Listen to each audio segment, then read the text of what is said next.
ನಮಸ್ಕಾರ ಸ್ನೇಹಿತರೆ, ಮನಸ್ಸಿನ ಧ್ವನಿಗೆ ಸ್ವಾಗತ. ಇವತ್ತು ನಾವು ಪ್ರತಿಯೊಬ್ಬರ ಮನೆಯ ಕಥೆಯಾಗಿರುವ, ಪ್ರತಿಯೊಬ್ಬರ ಮನಸ್ಸಿನ ನೋವಾಗಿರುವ ಒಂದು ವಿಷಯದ ಬಗ್ಗೆ ಮಾತಾಡೋಣ. ಅದೇ ಓವರ್ ಥಿಂಕಿಂಗ್ ಅಥವಾ ಅತಿಯಾದ ಆಲೋಚನೆ. ಸಮಸ್ಯೆಯ ತೀವ್ರತೆ. ಹಗಲು ಪೂರ್ತಿ ಕೆಲಸ ಮಾಡಿ ದಣಿದು ರಾತ್ರಿ ಮಲಗಿದಾಗ ದೇಹಕ್ಕೆ ವಿಶ್ರಾಂತಿ ಬೇಕು ಅನ್ಸುತ್ತೆ. ಆದ್ರೆ ಈ ಮನಸ್ಸು ಇದೆಯಲ್ಲ, ಅದು ವಿಶ್ರಾಂತಿ ತಗೊಳ್ಳಲ್ಲ.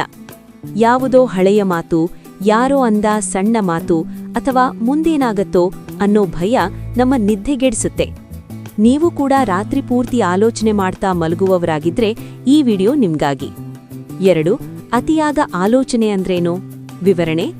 ಆಲೋಚನೆ ಮಾಡುವುದು ಬೇರೆ, ಅತಿಯಾಗಿ ಆಲೋಚನೆ ಮಾಡುವುದು ಬೇರೆ.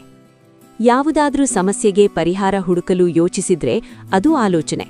ಆದ್ರೆ ಆದದ್ದನ್ನೇ ನೆನೆದು ನಡೆಯದ ಘಟನೆಗಳ ಬಗ್ಗೆ ಭಯಪಟ್ಟು ಮನಸ್ಸನ್ನು ಹಣ್ಣು ಮಾಡಿಕೊಳ್ಳುವುದು ಅತಿಯಾದ ಆಲೋಚನೆ. ಉದಾಹರಣೆ, ಒಂದು ಸಣ್ಣ ಗಾಯವನ್ನೇ ಪದೇ ಪದೇ ಕೆರೆದ್ರೆ ಅದು ದೊಡ್ಡದಾಗಿ ರಕ್ತ ಬರುತ್ತೆ ಅಲ್ವಾ? ಹಾಗೆಯೇ ಒಂದು ಸಣ್ಣ ಯೋಚನೆಯನ್ನು ಪದೇ ಪದೇ ಮಾಡ್ತಾ ಹೋದ್ರೆ ಅದು ಮಾನಸಿಕ ಕಾಯಿಲೆಯಾಗಿ ಬದಲಾಗುತ್ತೆ. ನಾವು ಯಾಕೆ ಅತಿಯಾಗಿ ಯೋಚಿಸುತ್ತೇವೆ? ಹಳೆಯ ನೋವುಗಳು. ಯಾರೋ ನಮಗೆ ಮೋಸ ಮಾಡಿರ್ತಾರೆ ಅಥವಾ ಅವಮಾನ ಮಾಡಿರ್ತಾರೆ. ಅವರು ಅಂದ ಒಂದು ಮಾತನ್ನೇ ನಾವು ದಿನಕ್ಕೆ 1000 ಬಾರಿ ನೆನಪಿಸ್ಕೊಳ್ತೀವಿ. ಅವರು ಆ ಮಾತನ್ನ ಒಮ್ಮೆ ಅಂದ ಹೋಗಿರ್ತಾರೆ, ಆದ್ರೆ ನಾವು ಅದನ್ನ 1000 ಬಾರಿ ನೆನಪಿಸಿಕೊಂಡು ನಮಗೆ ನಾವೇ ಶಿಕ್ಷೆ ಕೊಟ್ಕೋತಿರ್ತೀವಿ. ಭವಿಷ್ಯದ ಆತಂಕ.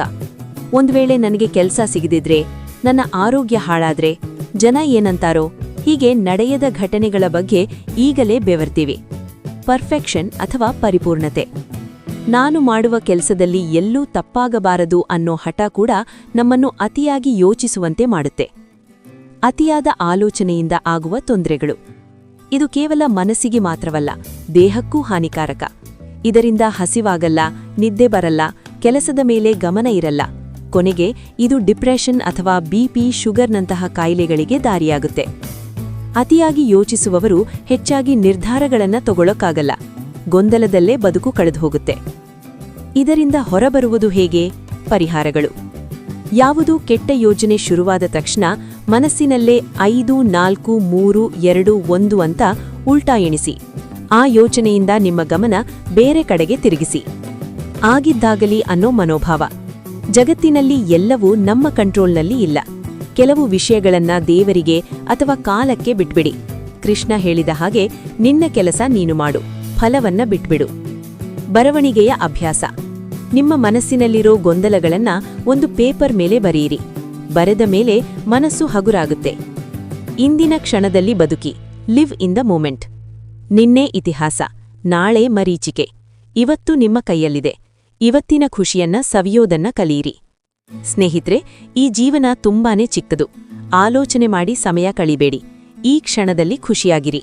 ನಿಮ್ಮ ಮನಸ್ಸಿನ ಧ್ವನಿ ಏನಿರುತ್ತೋ ಅದನ್ನ ಕೇಳಿ ಅದಕ್ಕೆ ಧೈರ್ಯ ತುಂಬಿ.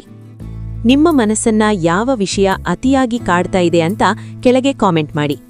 ನಮ್ಮ ಈ ಮಾತುಗಳು ನಿಮಗೆ ಸ್ವಲ್ಪನಾದ್ರೂ ಧೈರ್ಯ ಕೊಟ್ಟಿದ್ರೆ ವಿಡಿಯೋನ ಲೈಕ್ ಮಾಡಿ ಮತ್ತು ಮನಸ್ಸಿನ ಧ್ವನಿ ಚಾನೆಲ್ ಸಬ್ಸ್ಕ್ರೈಬ್ ಮಾಡಿ.